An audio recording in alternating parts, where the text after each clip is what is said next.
জান্নাত আল্লাহর পক্ষ থেকে মুমিনদের জন্য এমন একটি নেয়ামত যা কোনো চক্ষু কখনো দেখেনি, কোনো কান কখনো শ্রবণ করেনি, এমনকি কোনো মানুষের পক্ষে কল্পনা করাও সম্ভব হবে না। সোজা কথায় জান্নাতের তুলনা কেবল জান্নাত, দুনিয়ার কোনো কিছুর সাথে তার তুলনা হয় না। এই ভিডিওতে আমরা কোরআনের আলোকে সেই জান্নাতের বর্ণনা শুনব, যার দৃশ্যগুলো শক্তিশালী এআই দ্বারা তৈরি, যা কেবল বোঝার সুবিধার্থে প্রতীকী রূপে ব্যবহার করা হবে। ভয়াবহ হাসরের ময়দানে যখন মানুষের জীবনের প্রতিটি কর্মের হিসাব নেওয়া হবে, তখন কারো ভাগ্যে জান্নাত নির্ধারিত হবে, আবার কারো ভাগ্যে জাহান্নাম।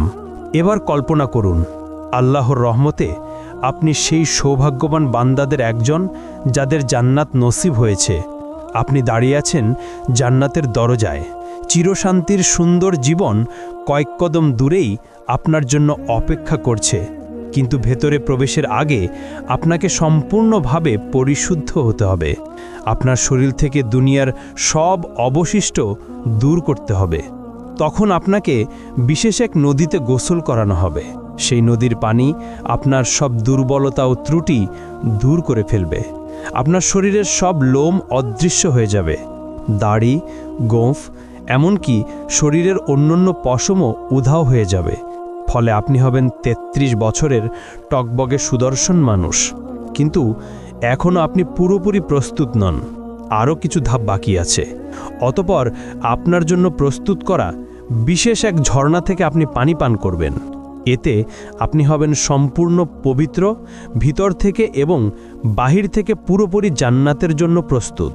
তারপর আপনি দাঁড়াবেন সেই ফেরেশতার সামনে, যার দায়িত্ব হলো আপনার জন্য দরজা খুলে যাওয়া।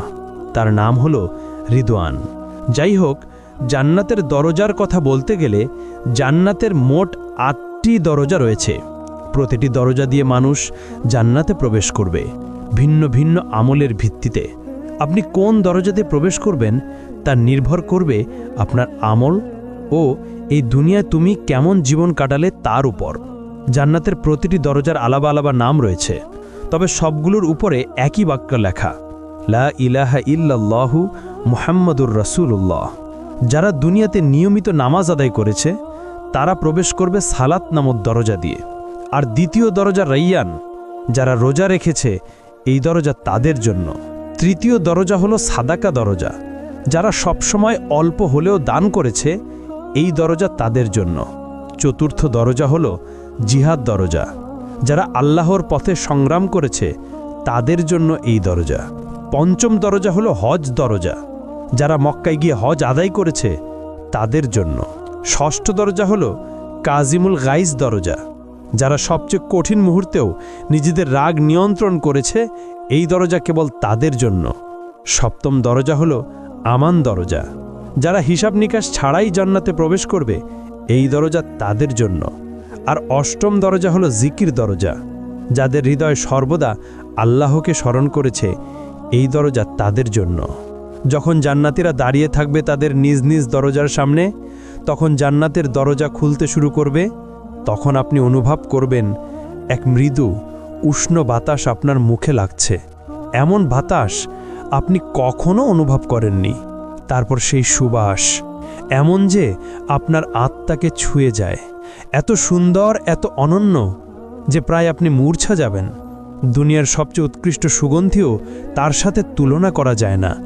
সব ব্যথা, অনুশোচনা আর দুঃখ আপনার ভেতর থেকে মুছে ফেলা হবে। বাকি থাকবে কেবল সুন্দরতম অনুভূতি, যাতে আপনি জান্নাতের নিয়ামত পূর্ণভাবে উপভোগ করতে পারেন। অবশেষে আপনি প্রবেশ করলেন জান্নাতে। কি শান্তি!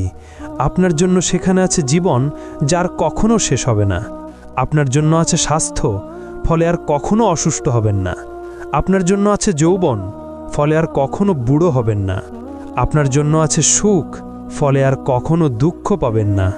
আপনি জান্নাতে প্রবেশ করতেই ফেরেশতারা আপনাকে স্বাগত জানাবে আর বলবে, আল্লাহর পক্ষ থেকে তোমার উপর শান্তি বর্ষিত হোক, স্বাগতম, এখানে চিরকাল থাকো। প্রথমে আপনাকে দেওয়া হবে প্রাসাদ, বাগান ও পুকুর সহ।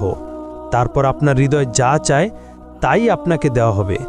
একটিও বাদ যাবে না। হ্যাঁ বন্ধু, এটাই জান্নাত। এমন এক জায়গা যেখানে নেই কোনো দুঃখ, নেই কোনো ভয়, নেই বার্ধক্য, নেই ব্যথা। এমন এক জায়গা যেখানে রয়েছে সব সৌন্দর্য যা আপনি জানেন এবং জানেন না। আপনি বসবাস করবেন এমন ঘরে যা তৈরি হয়েছে সোনা ও রূপার ইট দিয়ে। মরক্কা হিসেবে ব্যবহার হয়েছে মিশক, কঙ্কর হলো মুক্তা ও রুবি, এবং মাটি হলো জাফরানের। আপনি ফিরে এসেছেন সেই জায়গায় যেখানে আপনার সৃষ্টি হয়েছিল প্রথমবার। অতঃপর ফেরেশতারা আপনার সাথে কথা বলবে। তারা জিজ্ঞেস করবে, সবে তুমি জান্নাতে প্রবেশ করেছ, এখন বলো তুমি কি চাও। উত্তরে আপনি বলবেন, আমি ইতোমধ্যেই আমার রবের অসংখ্য নিয়ামত ও উপহার দেখেছি, আমাকে আরেকটু সামনে যেতে দাও এবং আরও উপভোগ করতে দাও। তখন ফেরেশতারা উত্তর দিবে, এগুলো তো কেবল সূচনা, তুমি এখনো কিছুই দেখনি, এর চেয়েও মহান নেয়ামত তোমার জন্য অপেক্ষা করছে। অতঃপর আপনি এগিয়ে চললেন। আপনার সামনে উদিত হলো এক প্রাসাদ যা পুরোপুরি খাঁটি সোনার তৈরি। এর বারান্দাগুলো মুক্তার মতো ঝলমল করছে। আপনি যতই কাছে যান, কিছু দাসদাসী উপস্থিত হয়। তাদের রূপ যেন ছড়িয়ে থাকা মুক্তার মতো। তারা হাতে ধরে আছে রূপার থালা ও সোনার পাত্র। তারা সালামের মাধ্যমে আপনাকে অভ্যর্থনা জানায়। আপনিও সালামের জবাব দিলেন। আপনি সিদ্ধান্ত নিলেন এখানেই থেকে যেতে, কিন্তু ফেরেশতারা বলল, এর চেয়েও মহান নেয়ামত সামনে আছে, চলতে থাকো। ফলে অবাক হয়ে আপনি আবার হাঁটতে লাগলেন। এবার আপনি দেখলেন আরেকটি প্রাসাদ যা লালচে রুবি দিয়ে গড়া, এত পরিষ্কার আর উজ্জ্বল যে বাহির থেকে ভিতরের অংশ দেখা যায়। তারপর আপনি তার ভেতরে প্রবেশ করলেন। ভেতরে আছে ৭০,০০০ কক্ষ, অপূর্ব সৌন্দর্য ভরা, যাতে আপনার আত্মা ও দেহ আনন্দে আপ্লুত হয়ে উঠল। প্রতিটি কক্ষে সাজানো আছে খাবারের থালা, ফল, মাংস, পানীয়, সবই আপনার রবের পক্ষ থেকে অসাধারণভাবে প্রস্তুত। তখন আপনি একটি ফলে কামড় দিলেন, তা আপনাকে মনে করিয়ে দেয় আপনার জীবনের প্রিয় সব স্বাদ। তবুও স্বাদটি একেবারেই নতুন, এর আগে কখনো অনুভব করেননি। আপনি এক চুমুক পানীয় পান করলেন, ফলে আপনার হৃদয় ভরে উঠে অবর্ণনীয় সুখে। হঠাৎ একটি দরজা খুলে গেল। ভেতরে প্রবেশ করল আপনার প্রিয়জনেরা, আপনার মা, বাবা, প্রিয়তমা স্ত্রী আর সন্তানেরা। আর কি চাই! আনন্দে আপনার নিঃশ্বাস আটকে যাওয়ার মতো অবস্থা। যেসব মুমিনদের সাথে আপনি পৃথিবীতে চলাফেরা করতেন, তারাও এখন আপনার পাশে। তাদের দেহ ঝলমল করছে আর মুখে সুন্দর হাসি। চতুর্দিকে প্রাসাদ, বৃক্ষ, নদী আর নিয়ামত, সব কিছু কেবল আপনার জন্যই সাজানো। এক সীমাহীন জগৎ যার কোনো সীমানা নেই। অতঃপর ফেরেশতারা আপনাকে পোশাক পরাবে, জান্নাতের জন্য বানানো বিশেষ পোশাক, সবুজ রঙের, সিল্কের মতো হালকা কিন্তু সমৃদ্ধ কারুকার্যময় ব্রোকেডের মতো ভারী। সেই পোশাকে আছে ৭০টি স্তর, প্রতিটি স্তর ভিন্ন রঙে সজ্জিত। পুরো পরিবেশ যেন এক উৎসব, যা শুধু আপনাকে স্বাগত জানানোর জন্য। শান্ত, প্রশান্ত, অসংখ্য দাসদাসী পাশে প্রস্তুত, যে কোনো মুহূর্তে সেবা দেওয়ার জন্য।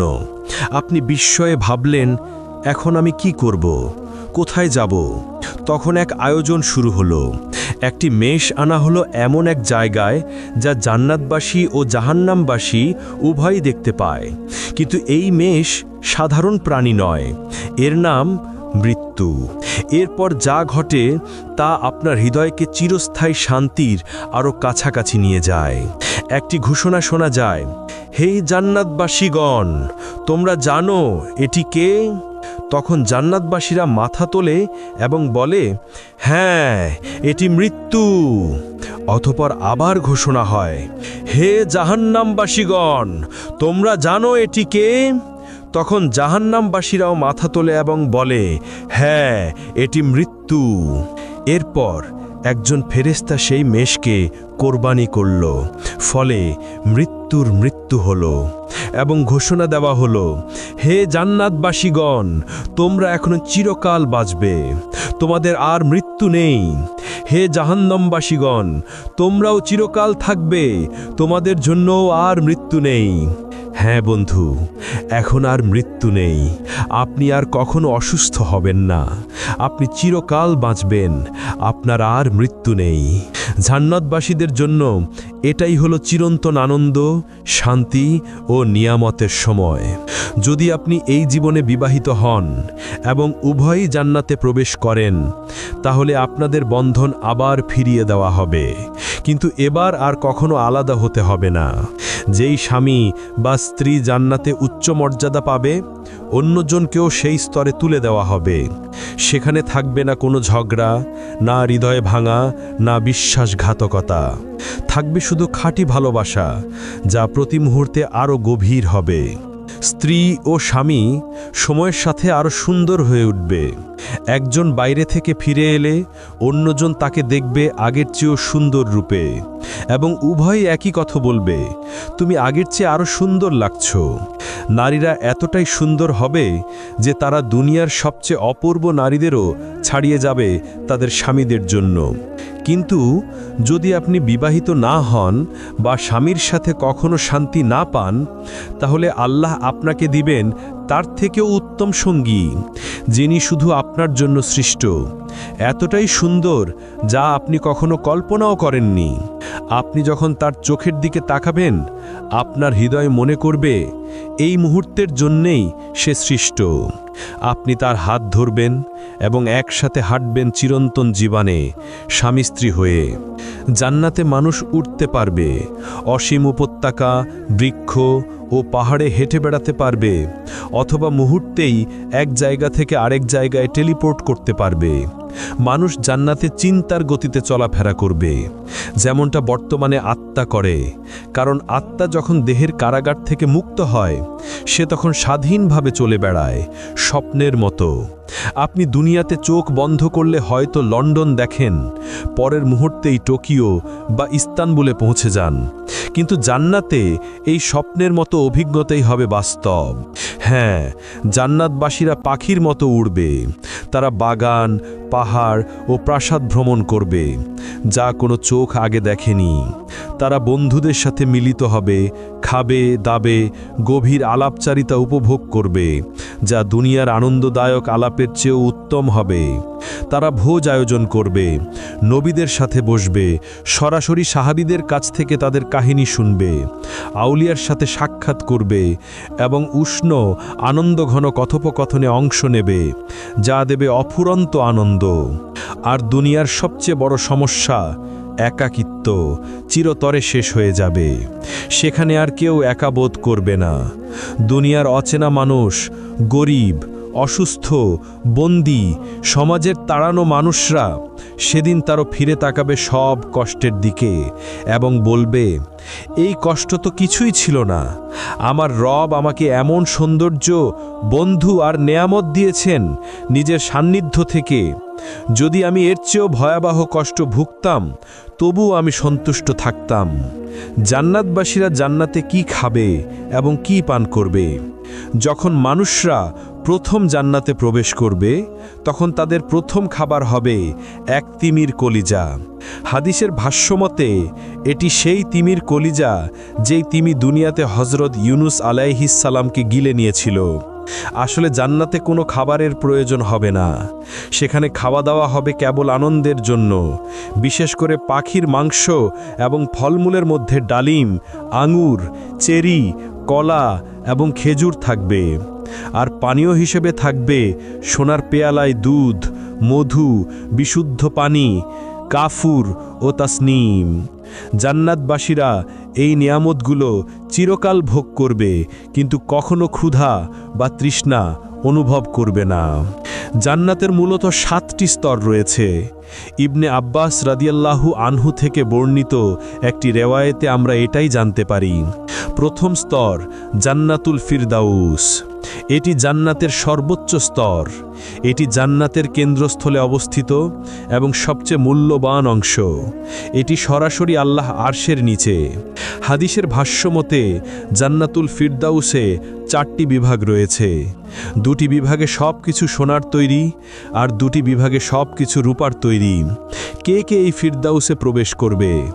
যারা নামাজে বিনয় প্রদর্শন করে, যারা নিরর্থক ও অযথা কাজ থেকে বিরত থাকে, যারা জাকাত দেয়, যারা নিজেদের পবিত্রতা রক্ষা করে, যারা আমানত ও ওয়াদা পূর্ণ করে, যারা নিয়মিত নামাজ আদায় করে অবহেলা ছাড়া, তারাই পাবে এই জান্নাতুল ফিরদাউস। আর দ্বিতীয় স্তর হল জান্নাতে আদন। এটি নবী রাসূল, সত্যবাদী, শহীদ ও সৎ মুমিনদের জন্য। এখানে থাকবে কল্পনার অতীত সৌন্দর্য। এর ভেতরে সোনার নদী প্রবাহিত হবে, ফেরেশতারা মুমিনদের অভিনন্দন জানাবে এবং ধৈর্যের জন্য জান্নাতের সুসংবাদ দেবে। তৃতীয় স্তর হল জান্নাতুন নাঈম। এটি নেয়ামত ও শান্তিতে পূর্ণ এক জান্নাত। যা মুমিন চাইবে সব কিছু সেখানে থাকবে। তারা আল্লাহর অনুগ্রহে চিরস্থায়ী আনন্দে বসবাস করবে। আর চতুর্থ স্তর হল দারুল খুলুদ, বিশ্বাসীদের জন্য চিরন্তন সুখের আবাস। এখানে কোনো ভয় বা দুঃখ থাকবে না। অসংখ্য নেয়ামতে পরিপূর্ণ হবে এর অধিবাসীরা। পঞ্চম স্তর হল জান্নাতুল মাওয়া, বিশেষভাবে শহীদদের জন্য প্রস্তুতকৃত জান্নাত এটি। তারা সেখানে আল্লাহর অফুরন্ত নেয়ামত উপভোগ করবে এবং চিরন্তন সুখে থাকবে। আর ষষ্ঠ স্তর হল দারুস সালাম, বিশ্বাসীদের জন্য চিরন্তন শান্তি ও নিরাপত্তার জান্নাত, যেখানে থাকবে না কোনো ভয়, দুঃখ কিংবা কোনো মন্দ কিছু। সপ্তম স্তর হল ইল্লিয়ুন, উচ্চ ও মহান স্থান, যেখানে আল্লাহর নিকটবর্তী ফেরেশতারা এবং সৎ মুমিনরা অবস্থান করবে। তাদের মুখমণ্ডল থেকে নির্গত আলো সমস্ত জান্নাতকে আলোকিত করে তুলবে। এমনকি জান্নাতের সেই স্তরও আলোকিত হবে যা সবচেয়ে দুর্বল মুসলিমকে দেওয়া হবে, তা হবে 10টি বিশ্বের সমান বিশাল। আর যখন জান্নাতীরা জান্নাতের উঁচু স্তরে থাকা প্রাসাদগুলোর দিকে তাকাবে, তাদের দূরত্ব এতটাই বিশাল হবে যে তারা সেগুলোকে তারার মতো দেখবে, যেমন আমরা এই দুনিয়ার আকাশে দূর থেকে তারাগুলো দেখি। তারা ধীরে ধীরে অভ্যস্ত হয়ে যাবে জান্নাতের জীবনের সাথে। চারপাশে থাকবে অমর যুবক খিদমতগাররা, যারা সবসময় তাদের সেবায় প্রস্তুত। তাদের আনন্দ দেওয়ার জন্য এবং সেবা করার জন্য আল্লাহ হুরগণকে সৃষ্টি করেছেন। তারা এতটাই পবিত্র যে কোনো মানুষ বা জিন তাদের স্পর্শ করেনি আগে। তারা এতটাই বিশেষ যে যদি তাদের মধ্যে একজনও এই দুনিয়ার কোনো সাগরে থুথু ফেলত, তাহলে দুনিয়ার সব সমুদ্র ও সাগর তাৎক্ষণিকভাবে নোনতা থেকে মিষ্টি পানিতে রূপান্তরিত হতো। জান্নাতে কেউ কখনো কোনো কিছুতে অসন্তুষ্ট হবে না এবং সেখানে হিংসা থাকবে না। জান্নাতের প্রাকৃতিক সৌন্দর্য এই দুনিয়ার যে কোনো কিছুর চেয়েও বহুগুণ শ্রেষ্ঠ। সেখানে অসংখ্য গাছ থাকবে, কিন্তু একটি গাছ বিশেষভাবে আলাদা, তা হলো তুবা গাছ। এর আকার বর্ণনাতীত। যদি একজন অশ্বারোহী দ্রুতগতিতে দৌড়াতো, তবু এর কাণ্ড অতিক্রম করতে 100 বছর লেগে যেত।